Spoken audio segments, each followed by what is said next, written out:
it working? I think we're working. We're on. We're working. We're in. Okay. Hello and welcome to Shaven Crotch with me, Adam, and me, Chris, or JD as well. Actually, as you may find me called later on the show. Throughout the show, it's difficult to get off there. Welcome, Shaven Crotch. Boom. Okay. Hey. Whoa. Back in the room. Beautifully seamless transition. Here we are. Okay, we're going to talk about the employment thing today. Yeah, someone employed, by the way. Yeah, Chris is unemployed. I'm not employed. I've just shaven my entire body. Crotch, hence the name of the show. For a surgical procedure. I've got no legs. Okay, here we go. I enjoy. Okay, so we're talking about the employment market. It's very topical conversation at the moment because everyone is literally buggered. If you've got a job, you're pretty much buggered, really, because you're probably going to lose it. And of course, good old Chris doesn't have a job. No, that's basically why I'm sat here doing this pointless chat because you have no job. I have no job, but I'm looking for employment, and it's proving to be very very difficult in the current climate. When you have no real skills, well, no, to get a job. When you're a very to be honest, meager talents on offer, it's very difficult now. That's what happens in a recession. Sort of weeds out the chaff. It really does. And I may as well have chaff stamped on my forehead. Basically, those of us that are chaff are in big danger, I think. I don't know. It's very difficult. The recruitment consultants are getting murdered out there. They're up against walls, just getting shot. They're down at Smithfield Market. They're getting hung, and quartered. They're getting sold as sausages, like cheap sausages. Recruitment, they're very like fishmongers. A dying breed. A dying breed of fishmongers, and like those kind of vegetable men that you used to see, not people that are vegetables, but they used to sell them. Because we used to see them, and I wasn't that keen on them. To be honest, I was quite scared as a small child. Used to be in buses that drove back. Aubergines for fingers. used to just point a cucumber at your nose. It's terrifying. But it was actually their nose that was just eyeing you, eyeball to radish. Just looking at me like that. But we'll remember that. We'll remember those. There's no carrot out there. There's no to dangle our very eyes. Well, I find, to be honest, dealing with recruitment consultants, they tend to dangle the carrot of hope in your face, and then just snatch it away and just trample it. The absolute sods, those men. I mean, it's not as if they even offer, with the carrot. It's not as if they even offer a hummus dip of opportunity in any form. It's just a horrible, nasty, rancid carrot. Rancid carrot, which no one likes a rancid. Not even a donkey. No, I mean that carrot's not going to be part of your daily five. No, it's just not. It's just practically plastic, and you've got no carrot, you've got no dip of opportunity. No. There's no linking the two.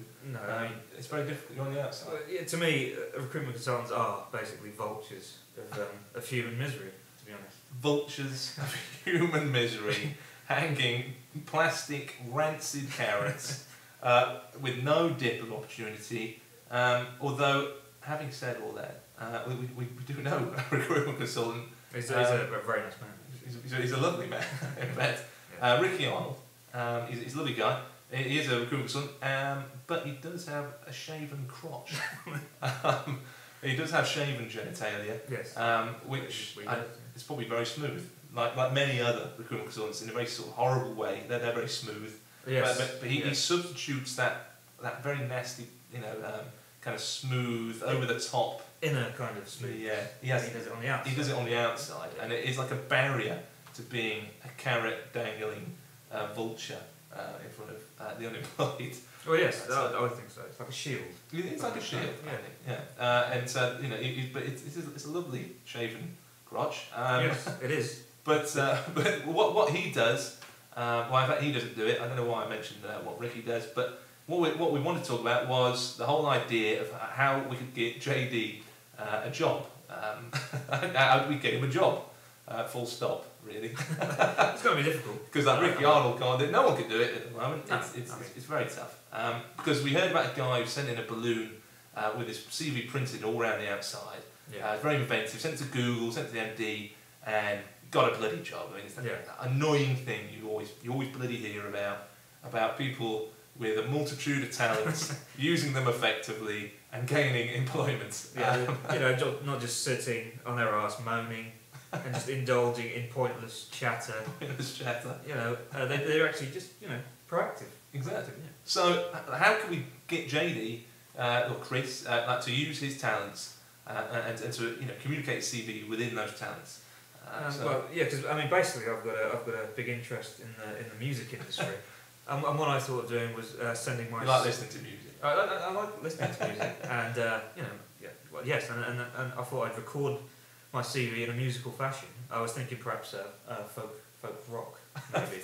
folk rock's an interesting angle. Yeah. Although I think maybe cut them in half, so they stick more of the folk on certain elements, but just hard rock, maybe heavy metal on areas that are lagging a bit, and you need to sort of really obtain some interest, some attentive interest. Well, at that rate, it's going to be heavy metal the entire time, really. But I don't know. You could do country and western at certain points to really make it upbeat. Yes, and then maybe sort of dark periods of my life, I could use a mournful ballad. Mournful ballad, like evoke tears, and feelings of sympathy. Yes, well, to be honest, I want pity. That's all I'm looking for. Maybe just play Morrissey over that, but with a picture of your face. Yes, like in front of it. It might work. It might work. So what we're going to do is we're going to play a selection of songs that we've written about Christopher Jones's CV. Yes. So we hope you enjoy them. Here we go. Here's the first one. It's just the introduction. Oh no! His name is Christopher Alan Jones, born in year 1979. My address is 69 Chicheley Road, Cricklewood, London, NW2 3AM. Beautiful Alan.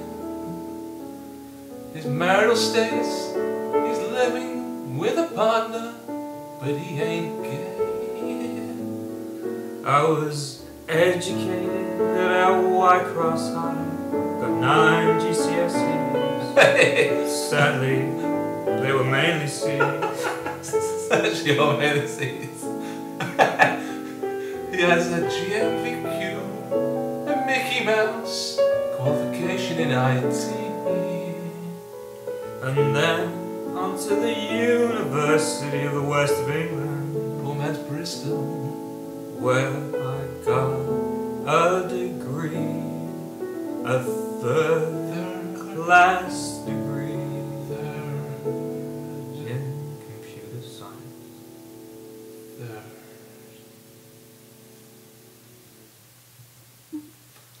Okay, well, we now know a little bit about Christopher. We know where he lives, very importantly, and we know a little bit about his education, or probably lack of it, rather worryingly.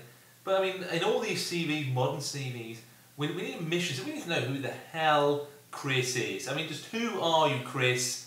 I want to know something. That's fair enough. So I want a mission statement. I want it now. You're off. Well, my name's Chris Jones. I've just come back from a year in Australia. I've relocated to London, and I'm looking for career opportunities in the day runners field. I mean, I see my next role as being a long-term one, because ideally I want to settle down and maybe start a family. Please, cool. Just don't leave me sort of hanging on my own. Ladies and gentlemen, I mean, you've heard the plea. Please, 0800 888 888. Let's help Chris out. Excuse me, sir. Is that a shaven crotch? You better believe that, Shaven boy. That's goddamn smooth. Feel it. My God, that's smooth. Shaven Crotch FM. Smooth. So we're trying to give Chris a chance. I think